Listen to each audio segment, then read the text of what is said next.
નમસ્કાર. ચાલો આજે એક મસ્ત વાત કરીએ. આપણે રોજ બટન દબાવીએ છીએ ને, લાઇટ ચાલુ થાય છે. પણ ક્યારે વિચાર્યું છે કે આની પાછળ શું થાય છે? ના, કોઈ જાદુ નથી. આ તો કોડનો કમાલ છે. આજે આપણે એ જ કોડના રહસ્યને ખોલીશું, જે એક નાના ક્લિકને એક મોટી ક્રિયામાં બદલી નાખે છે. તો ચાલો શરૂ કરીએ. સવાલ આમ તો સાવ સીધો લાગે છે, નહીં? પણ એનો જવાબ છે ને, એ ટેકનોલોજીના એકદમ મૂળમાં છે. વિચારો તો ખરા, એક ફિઝિકલ એક્શન એટલે કે બટન દબાવવું, એ ડિજિટલ કમાન્ડ કઈ રીતે બની જાય? એવું તે શું થાય છે કે ડિવાઇસને ખબર પડે, ઓકે, હવે લાઇટ ચાલુ કરવાની છે? તો જવાબ છે આ કોડમાં. આ જે દેખાય છે ને, એ 8051 એસેમ્બલી પ્રોગ્રામ છે. આને એક જાતની ઇન્સ્ટ્રક્શન મેન્યુઅલ સમજી લો. એ માઇક્રોકન્ટ્રોલરને ચોખ્ખું કહે છે કે ભાઈ ક્યારે શું કરવાનું છે. ચલો આપણે આને એકદમ સ્ટેપ બાય સ્ટેપ તોડીને સમજીએ. ઓકે, તો સૌથી પહેલાં આવે છે પ્રોગ્રામનું સેટઅપ. જો કોઈ પણ એક્શન થાય એ પહેલાં સ્ટેજ તો તૈયાર કરવો પડે ને.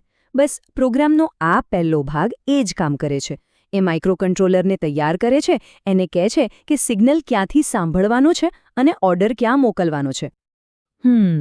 તો પહેલી વાત, માઇક્રોકન્ટ્રોલરને ખબર કઈ રીતે પડશે કે બટન દબાયું છે? એને કંઈક સાંભળવા માટે જોઈએ ખરું ને? બસ આ કામ કરે છે ઇનપુટ પિન. આપણા કોડમાં એ છે P2.0. એને એક કાન જ સમજી લો જે સતત બટનના સિગ્નલની રાહ જોયા કરે છે.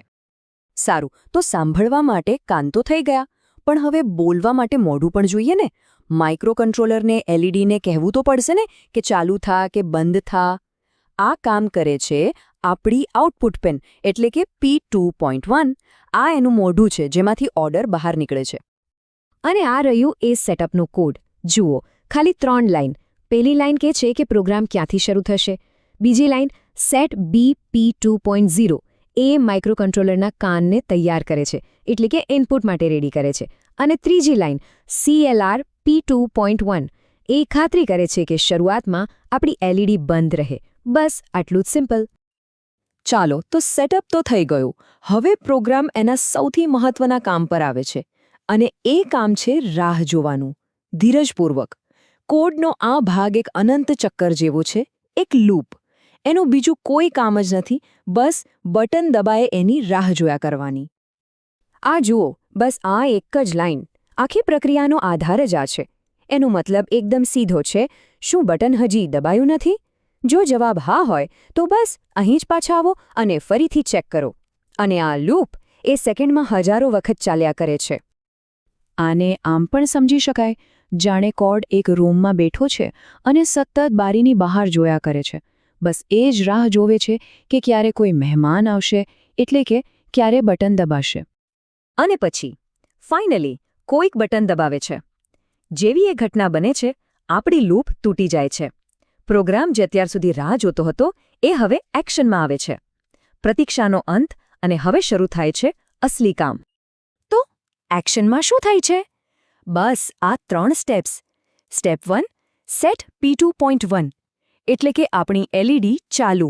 સ્ટેપ 2, ACALL DELAY -250 ms, એટલે કે થોડીવાર રાહ જુઓ, એક નાનો break.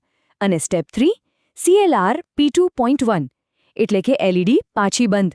Bus on, wet, of, આટલું જ. હવે એક સવાલ થાય કે આ વચ્ચે ડિલે કેમ? રાહ જોવાની શી જરૂર? કારણ કે સાહેબ, આ માઇક્રોકન્ટ્રોલર તો સુપરફાસ્ટ છે. જો આપણે બ્રેક ના મારીએ તો એ એલઈડીને એટલી સ્પીડમાં ચાલુ બંધ કરશે કે આપણી આંખને તો ખબર પણ નહીં પડે.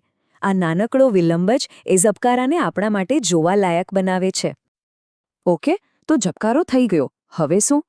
હવે પ્રોગ્રામ બધું પાછું વ્યવસ્થિત કરે છે. એ 2 કામ કરે છે. પહેલું, ઇનપુટ પિનને રીસેટ કરે છે, જેથી એ બીજા પ્રેસ માટે તૈયાર રહે. અને બીજું, એ સીધો કૂદકો મારીને પાછો પેલી રાહ જોવાની જગ્યાએ જતો રહે છે. બસ ફરીથી નવા ઓર્ડરની રાહ જોવા માટે એકદમ રેડી. સારું, તો આપણે બધા ટુકડાઓ તો જોઈ લીધા. ચાલો હવે એક સ્ટેપ પાછળ જઈએ અને આખી પ્રોસેસને એકસાથે જોઈએ કે આ બધું ભેગું મળીને કઈ રીતે કામ કરે છે. તો આખા પ્રોગ્રામની જર્ની કંઈક આવી છે.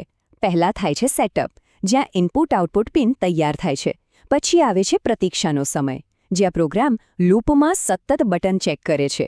જેવું બટન દબાય એટલે કે ટ્રિગર મળે, લૂપ તૂટે છે અને એક્શન શરૂ થાય છે. એલઈડી ચાલુ થાય, થોડીવાર રોકાય અને બંધ થાય, અને છેલ્લે વાપસી. પ્રોગ્રામ પાછો પેલી રાહ જોવાની લૂપમાં જતો રહે છે. આ ચક્કર બસ ચાલ્યા જ કરે છે.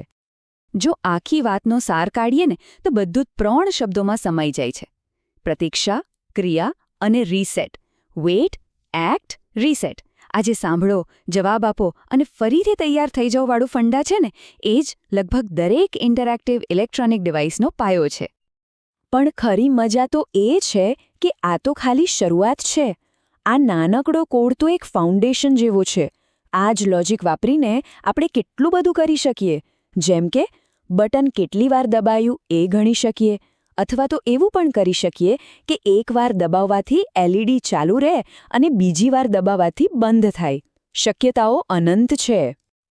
તો વાત એમ છે કે એકવાર આપણે આ મૂળભૂત બાબતો સમજી લઈએ, જેમ કે ઇનપુટ, આઉટપુટ, લૂપ્સ, કન્ડિશન્સ, પછી તો ટેકનોલોજીની દુનિયામાં આપણે લગભગ કંઈ પણ બનાવી શકીએ. ભલે આ કોડ નાનો દેખાતો હોય, પણ એ શક્યતાઓના એક આખા બ્રહ્માંડનો દરવાજો ખોલે છે. વિચારવા જેવી વાત છે, ખરું ને?